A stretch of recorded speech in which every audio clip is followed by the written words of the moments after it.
Okay, good morning everyone. Welcome to the second lecture of this course. I'll start by telling you a little story. Maybe you have heard of Wolfgang Pauli, a physicist, very famous one. And at one time he was told that we would like to schedule a research seminar at 9 in the morning. Would you be able to attend? And he said, look, I'm sorry, I can't stay up that late. So I very much sympathize with your situation, and you should also sympathize with mine. We all have the same problem. One thing you might like to hear is I heard that another ICER starts their classes at 8, so maybe we are still in the human range. But let me summarize what I did last time. I didn't do any calculations, but I did give you a picture, conceptual picture of why we are studying quantum physics. And the key aspect of this picture was that classical physics laws, that is the formulae which describe things which can actually happen, break down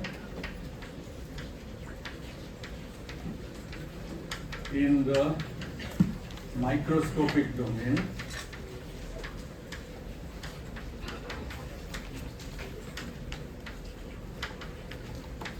and this requires new physics. Now, new is a bit exaggerated. This new physics happened before you were born and before I was born also, which is really, really far away in the past, in the early 20th century. But it was considered modern physics for a very long time. The subject was called modern physics. But there's a good reason to still use that term because, I mean, it's not just Newton. From before Newton, people had some idea about mechanics. People had built various kinds of equipments. People were, riding on horse carts. They knew something about laws of motion. People had seen magnets, which occur naturally, which occur in nature. People had seen electric charges. They had seen lightning. They knew some physics. And then it got better and better and better until the beginning of the 20th century, but always in classical physics. And then boom, the revolution of early 20th century blew it apart and made it necessary to do something else, and that something else we call quantum physics. Now, all of you have gone through a course actually where you know the postulates of quantum physics, and we'll mention them again, but once we get there we can go faster because you actually know some of those things. But what I'm doing is what you might call some prehistory of those postulates. Why did they actually happen? Why did they have to happen? And so here I emphasize something very key, which is it was this.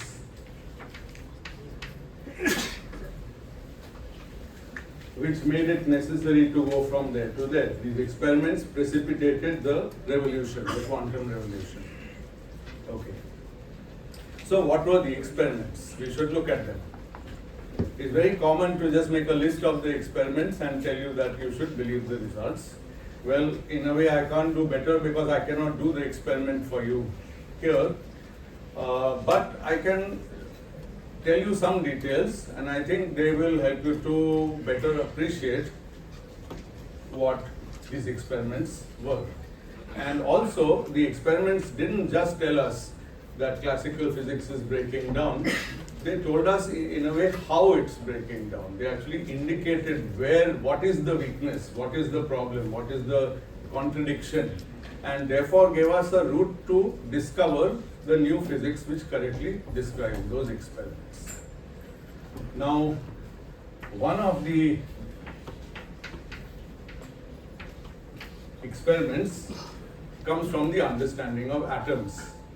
As I told you last time, there's some echo and I don't know what to do. Anyway, does it get better or worse if I move? Okay. Yeah? It occurs. It occurs? Okay.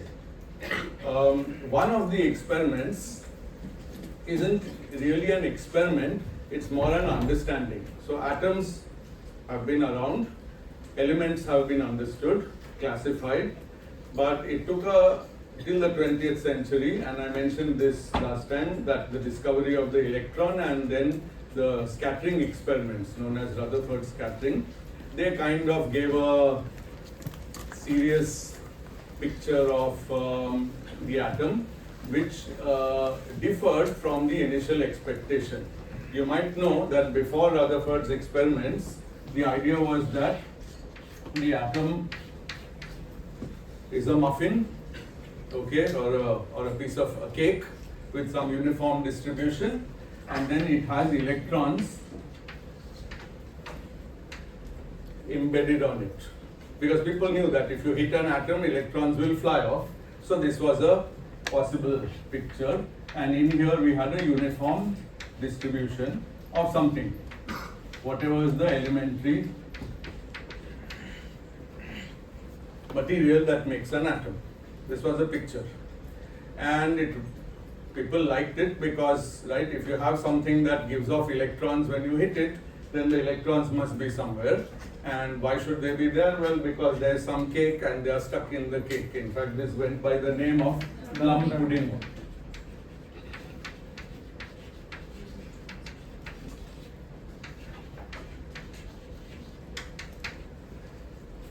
If you are so inclined, you can call it Rasgulla model, but Rasgullas usually don't have any kind of pointy thing stuck on them. But you know, if you're an amateur cook, you can try to make such a thing and call it a atomic model. Unfortunately, scattering ruled this out.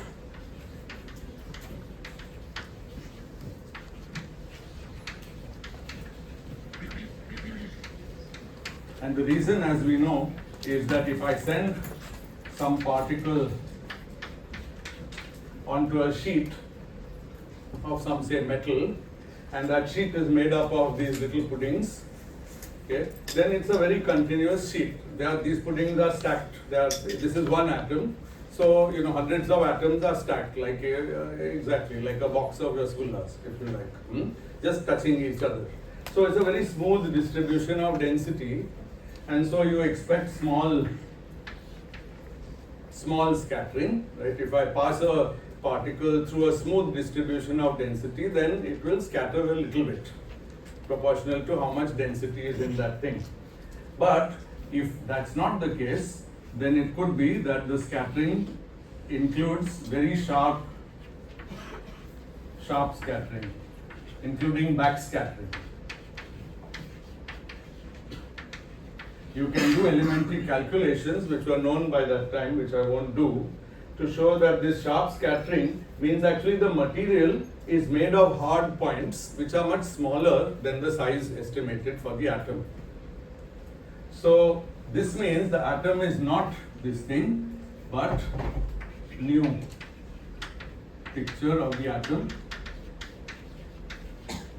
is that it has something very hard here, and then the electrons are going around it. So these raisins of the plum pudding are not sitting on this, they are here. These are electrons. That's the nucleus. And there's nothing in between, it's empty. Most atoms are empty space. That's still true actually. Most atoms are empty space. We are all made of mostly empty space, and we are also sitting on empty space, mostly. So the total weight of the atom actually comes from this. Electrons are much 1,000 times lighter than the guys which sit here, which are, we know, are protons and neutrons, that we know now, but it's just empty space. So this model, you can call it a planetary model.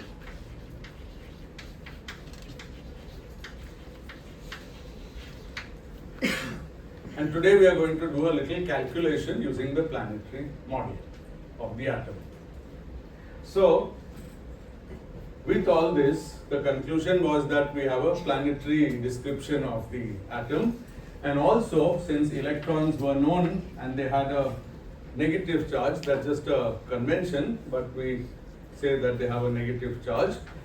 The nucleus has a positive charge, By Coulomb's law, nucleus and electrons attract each other in roughly the same way that Earth and Moon attract each other, and Earth and Sun attract each other. And when we know from Kepler, that's much, much older physics, that when two bodies attract each other, there's a possibility of circular motion. So that's what was happening. It might not be circular, it might be elliptical, but doesn't matter. For estimate purposes, we can as well take it circular. Okay. So let's write some formulae for this planetary model of the atom.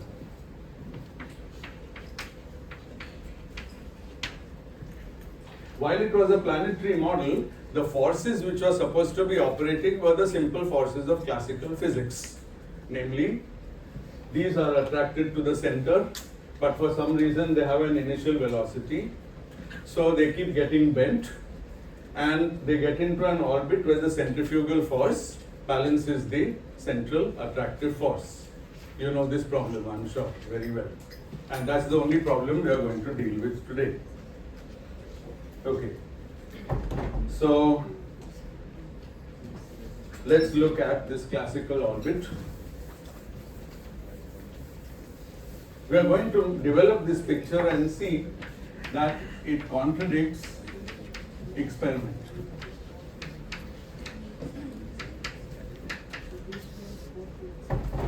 Okay.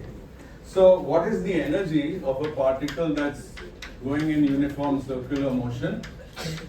It's the kinetic energy plus the potential energy, which, because the force is attractive, is minus E squared over 4 pi epsilon 0 r, where E is the charge of the electron, and now I am working with a hydrogen atom for simplicity.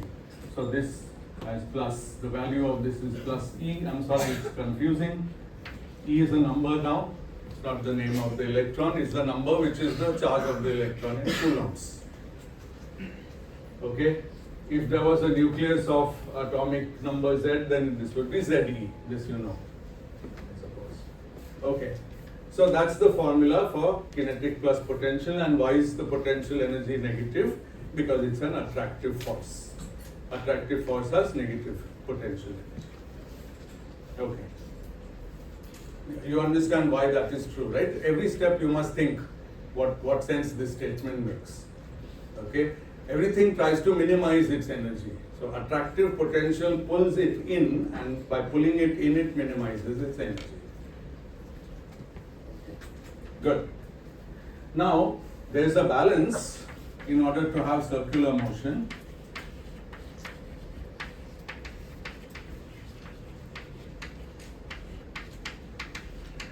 Which says that the centrifugal force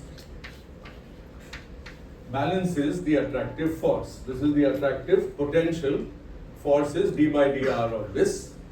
So it is E squared over 4 pi epsilon 0 r squared.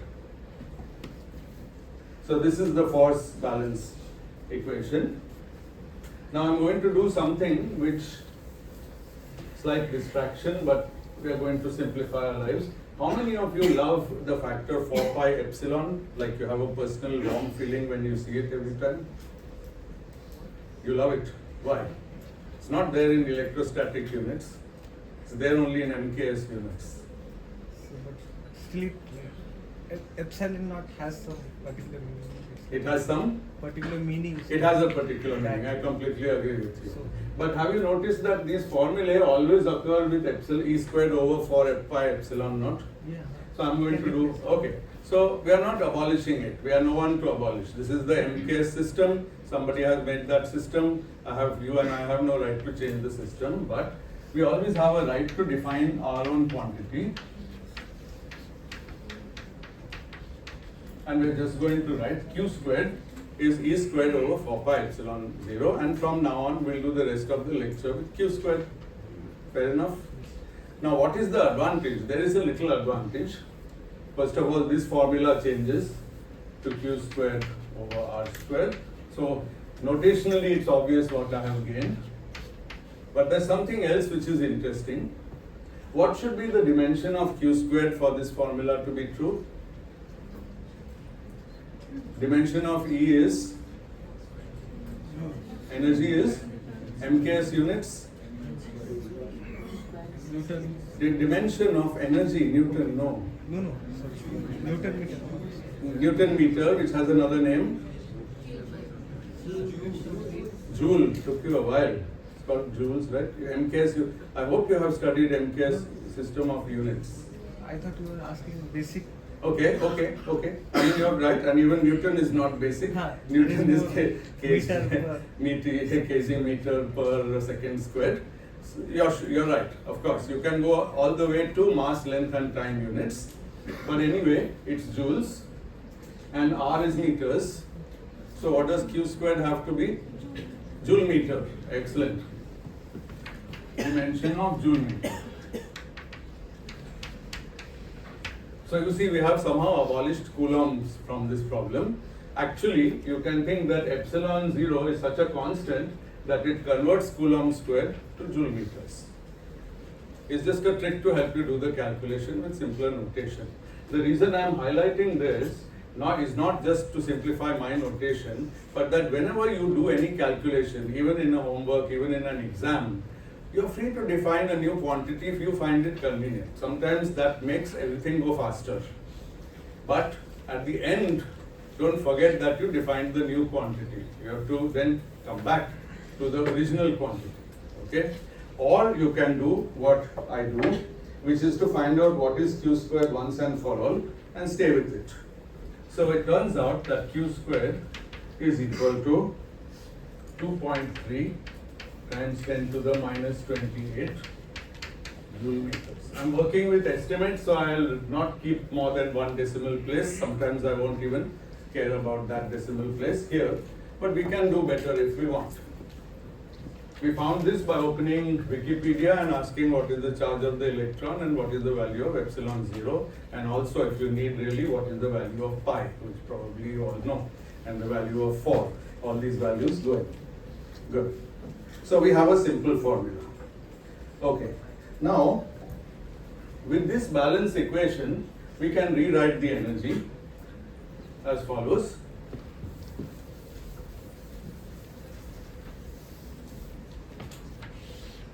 The energy, so this equation, if I multiply both sides by R, I find that mv squared is same as Q squared by R. Okay, so this term becomes half Q squared by R. This term is minus Q squared by R. So the total energy is minus half Q squared by R. So now I have reduced the energy of my system, kinetic plus potential, just in terms of Q, capital Q squared, which is basically the electric charge squared, and the distance. R, remember, always is the distance from the nucleus. Now this distance can actually be estimated as follows. You perform an experiment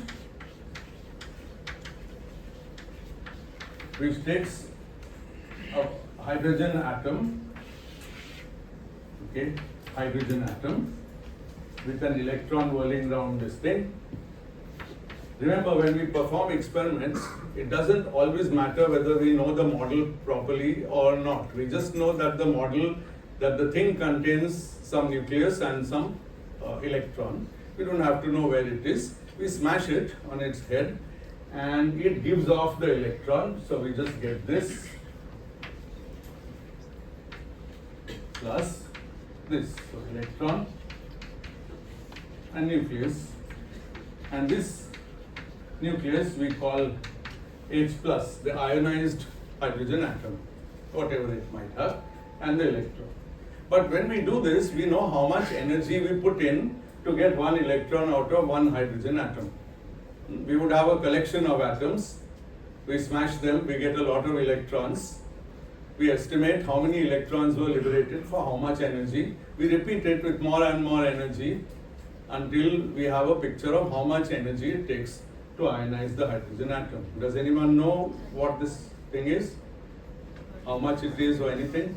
13.6, very famous number. So ionization of energy of hydrogen atom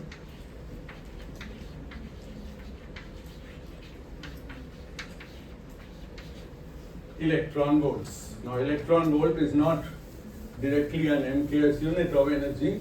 We need to convert it to joules, and we can easily do that. Some of these things are exercises which you'll be asked to do on Friday, so you'll be able to fill in a lot of details. But the basic formula you need is just this one, because if I put this equal to 13.6 eV equal to some number of joules, which you'll find out, then I can solve for R, which I'll call R0. So the actual radius at which an initially prepared hydrogen atom has its electron sitting. Okay, and so I'll call that number R0, and I worked out the number, but you can also look it up. It also has a famous name if you know. It's called the Bohr radius, and it's 5.3 times 10 to the minus 11 meters.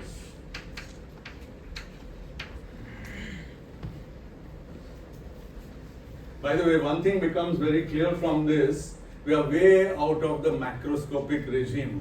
10 to the minus 11 meters is insanely small. It's not a micrometer, it's not a nanometer, it's not even a picometer, it's even smaller than that. Very, very, very small. So we are trying to use classical physics in the microscopic domain, and my claim is that we are going to fail, and our plan is going to fall flat completely on its head. So we have to show that. Okay. So this is the data with which we are going to work. And now what makes everything fall on its head is a guy called Larmor.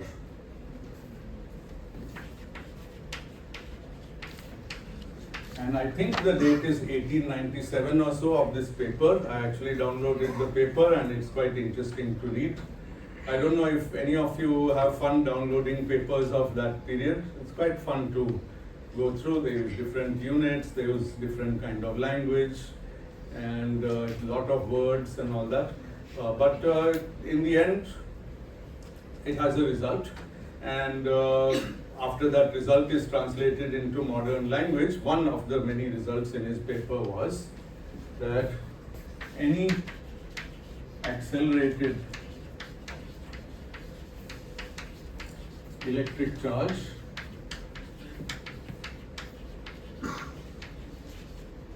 radiates, that means gives off radiation, and the formula is the formula for the power radiated. As you know, power is dE by dt, rate of change of its total energy with time. Okay, so any accelerated electric charge radiates. Now, how he gave a formula for dE by dt, which I am about to write for you.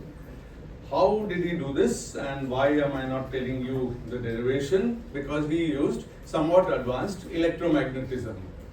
So you see, by the end of 19th century, advanced electromagnetism was known, but quantum mechanics wasn't known.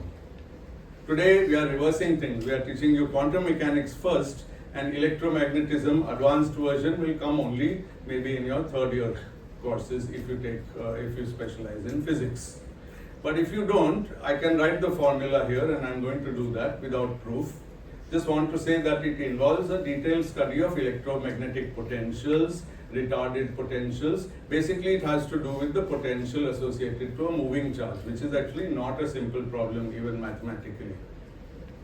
So I'll just give you the answer. I will rarely try to give you answers formulae without proof, but this is one place where I have to do it. So this is 2/3.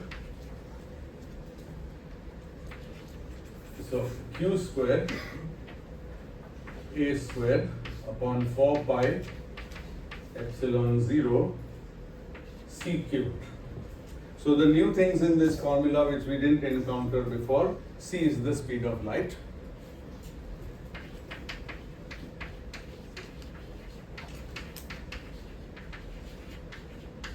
A is the acceleration,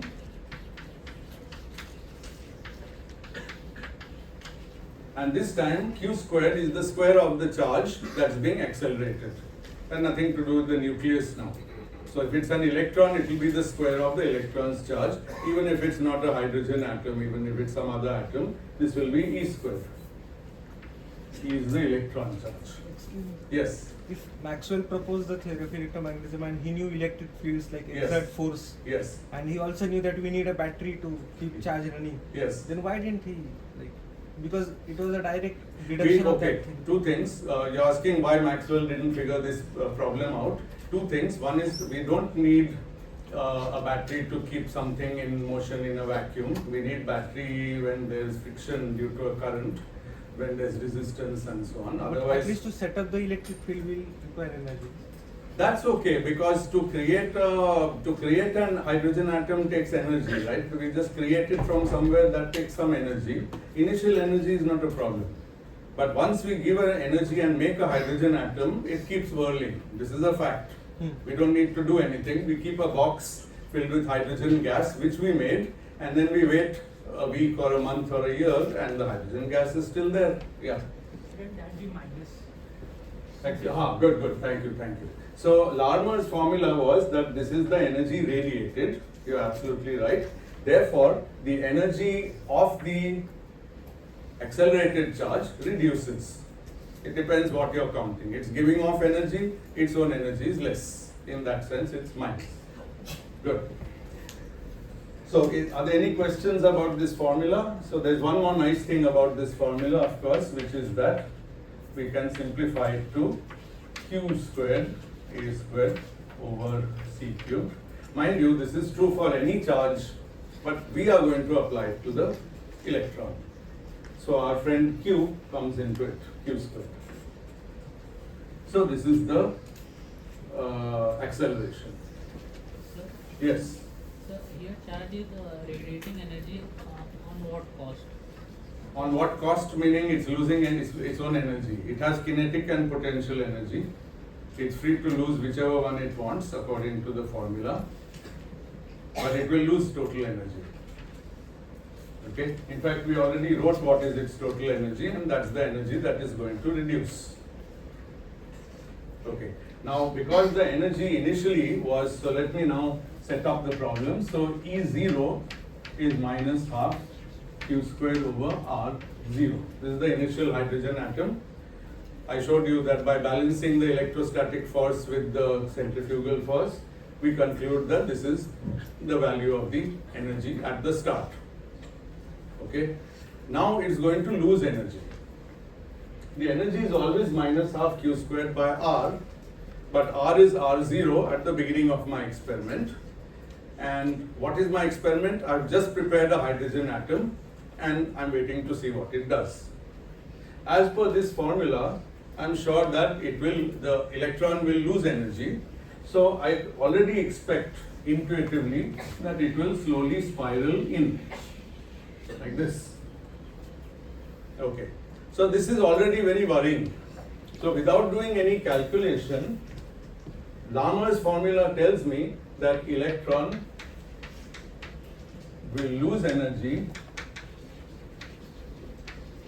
So that means that R0 will slowly become smaller and smaller, that R, in Q squared by R, that R, this distance, will slowly become smaller and smaller, and the energy being negative becomes more and more negative. That's the loss of energy. And it will spiral into the nucleus.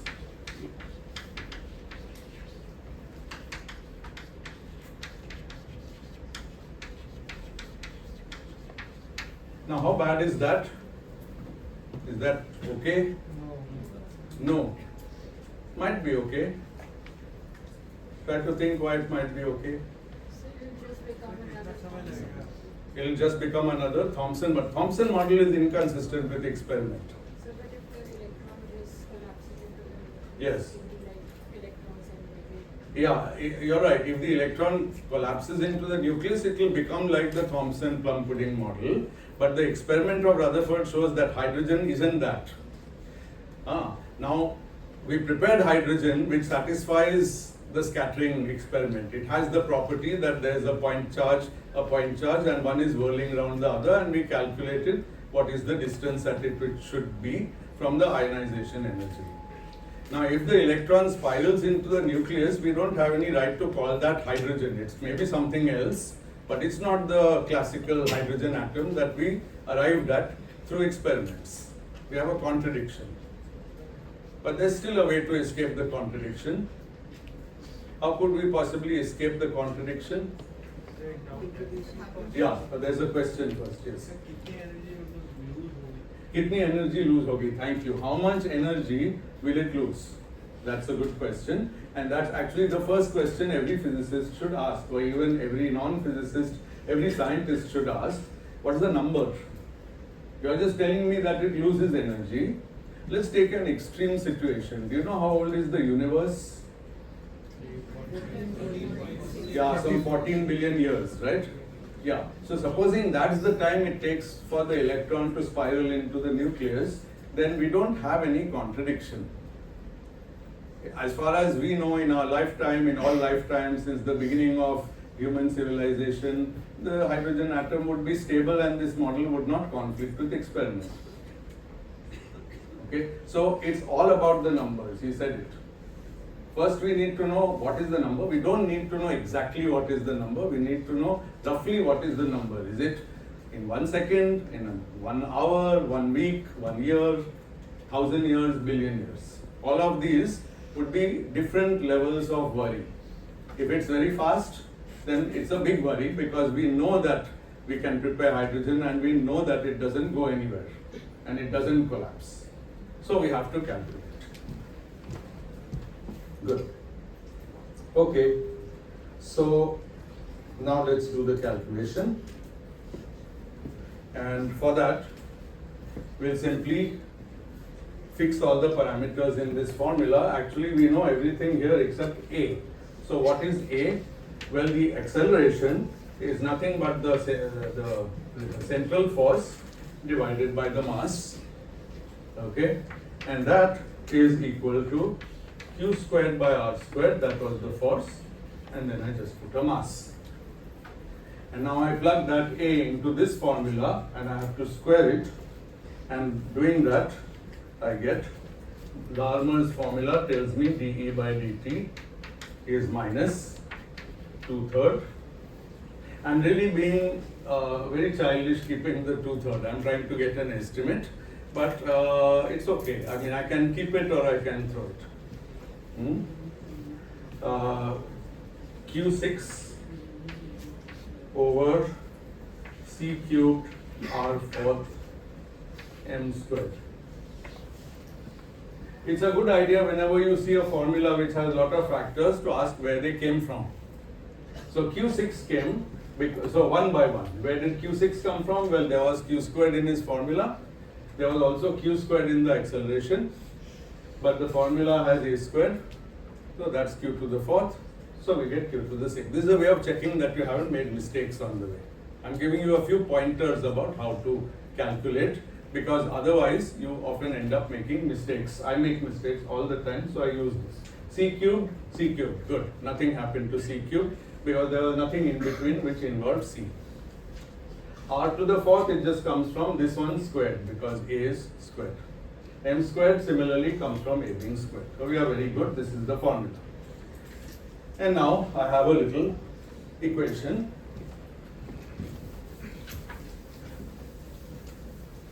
For the behavior of the radial distance, it says that minus 2/3 Q6 over C cubed R fourth M squared is equal to d by dt of minus q squared over 2r of t. Because I allowed r, which was the initial distance of the electron, to be time dependent, because it must be, because the electron is radiating away energy. And so I'm solving this equation, and it's just going to be a differential equation for r of t, and it's very easy to solve. So let's just do it. What's the derivative of that? So minus q squared by 2 minus 1 by r squared by chain rule dr by dt. Okay? Are these steps clear? This is just chain rule. And so when I collect everything, I keep referring to my notes because I can easily make mistakes at the board.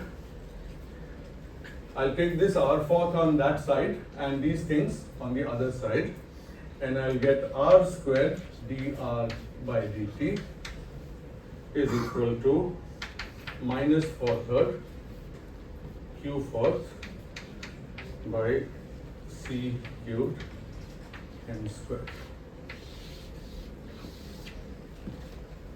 Do you agree with this? How did I get this?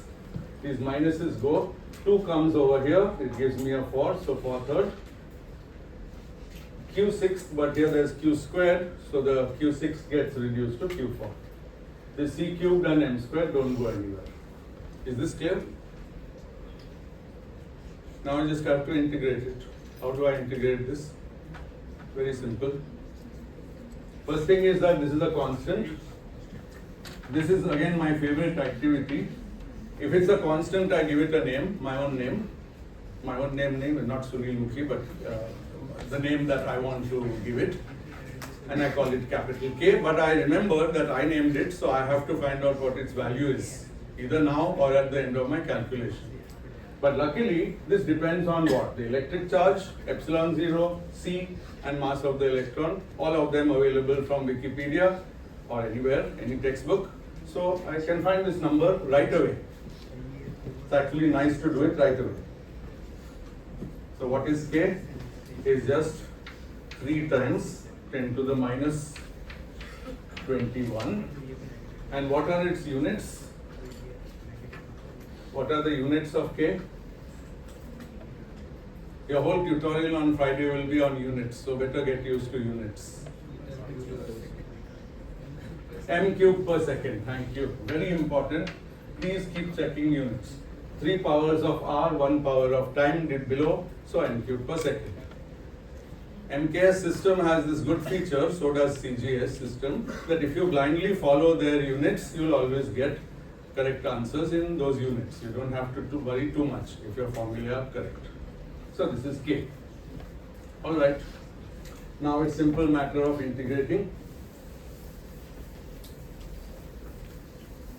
The left side of that is same as 1/3 d by dt of R cubed and is equal to minus K. That means R cubed is equal to R0 cubed, the integration constant, minus 3KT. At this point we can check whether the formula is making sense. R0 is where the electron started in its orbit. R is where it is at a time t, and as you see it is reducing because K is a positive number. There is a minus sign here. As t increases, R keeps reducing, and finally what will happen to R? It will become 0. That will be the time when the electron hits the nucleus. Now it's not essential to find the time when the electron hits the nucleus. Even if it goes halfway towards the nucleus, it won't agree with any experiment. But just for estimate, let's assume that it really does all this. Okay. Again, we have no reason to believe this formula when the electron is infinitesimally close to the nucleus, but it's an estimate. And we solve this by saying therefore that R of t is equal to, first of all, this is the actual motion. So we've solved this problem of Larmor acceleration of a classical electron. Third root. Third root. Thank you. Absolutely. Yes, in my notes it's correct. Good. This, and we find that t, which has a name in the publication, is called the fall time, and it's equal to R0 cubed over 3K. And now we finally reach the end of a calculation. What is R0? It's the Bohr radius. We wrote it some time ago. What is K? I've calculated it for you over there. Just calculate the ratio of Bohr radius cubed over that number. And the answer for the fall time is 1.6 times 10 to the minus 11 seconds. That's pretty much as bad as it can get. If the classical atom is right and Larmor is also right, then the classical atom is not right. You see? Contradiction, paradox. Of course, I'm sure at that point somebody would have gone and double checked Larmor.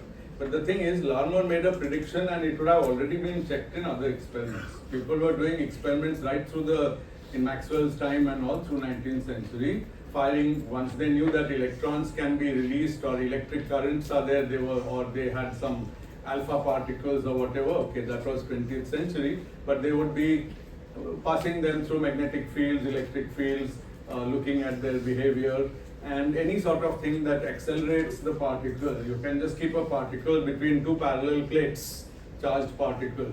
It can even be a grain of some material that you managed to charge, and you keep two highly charged parallel plates of opposite charges, which you can do with a battery, and then it's just going to zoom and run towards one of them, and in that process it will accelerate, and when it's accelerating, it should radiate.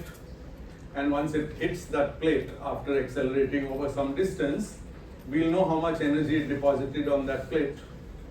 And will that be equal to the energy that it had initially, or will we have lost some energy due to Larmor radiation? So these are things that are tested. There was not much room to play around with that. So I hope you appreciate the feeling of being stuck.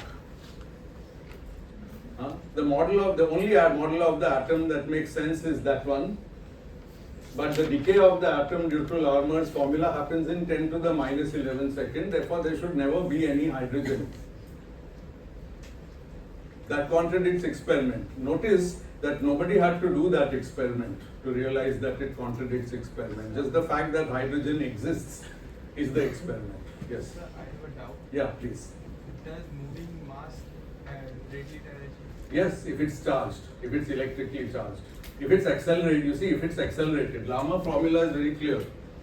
Any moving, any object loses energy, radiates energy by the Larmor formula if I know the acceleration that is experienced by it. So actually it's quite an interesting, this parallel plate problem might be interesting. I'll see if it can be even set up for you as an exercise some other time. Because we could start with it at rest. So it would gain energy by accelerating in the electric field, but it would also lose energy by radiation. Okay. Now the gain will be more than the loss. Otherwise a charged particle in front of a charged plate would never reach the plate. That's not really believable. And the reason why is that Larmor's formula has c cubed in the denominator. That makes it, c is a huge number, speed of light. So it makes it enormously small. But we see that that tiny amount of power radiated is enough to collapse the hydrogen atom. That is the real bottom line. Okay? And actually, if the atom was not hydrogen but something else with a large atomic number, then some of the q's in this formula would be replaced by zq perhaps, or maybe that cancels, I'm not totally sure. Because actually I think it cancels from this formula, you can check. So anyway, point is that classical model of the atom fails. That's it. Okay. Are there any questions on this? Yes. By the time we discovered all this, Yeah. was the speed of light being constant already known? Yeah, the speed of light being constant was known because all this was realized in early 20th century with Rutherford scattering, while speed of light was known by Michelson and Morley in late 19th century.